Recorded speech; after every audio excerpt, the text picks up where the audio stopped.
Coconut milk வச்சு green peas pulao எப்படி பண்ணலான்னு பார்க்கலாம். பட்டாணி, வெங்காயம், தக்காளி, ஸ்பைசஸ், பச்சை மிளகா.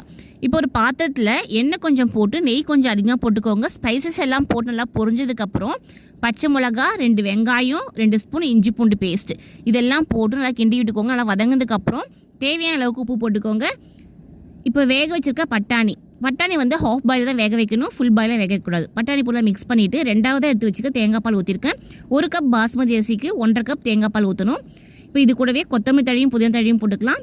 தண்ணி நல்லா கொதிச்சதுக்கப்புறம் அரிசி போட்டு நல்லா மிக்ஸ் பண்ணிவிட்டு தம் வைக்கிற ஸ்டேஜில் கட் பண்ணி வச்சுக்க தக்காளி போட்டு நல்லா கிண்டி தம் வச்சிங்கன்னா ஒரு 10 நிமிஷத்தில் சூப்பரான பட்டாணி புலாவ் ரெடி ஆகிடும். ட்ரை பண்ணி பாருங்கள், செம்ம டேஸ்ட்டாக இருக்கும். இது கூட வந்து சிக்கன் கிரேவி, பன்னீர் கிரேவி, மஷ்ரூம் கிரேவி தொட்டு சாப்பிட்லாம், இல்லை அப்படியே கூட சாப்பிட்லாம். செம்ம டேஸ்ட்டாக இருக்கும். குட்டீஸ் எல்லாம் விரும்பி சாப்பிடுவாங்க, காரமே இருக்காது.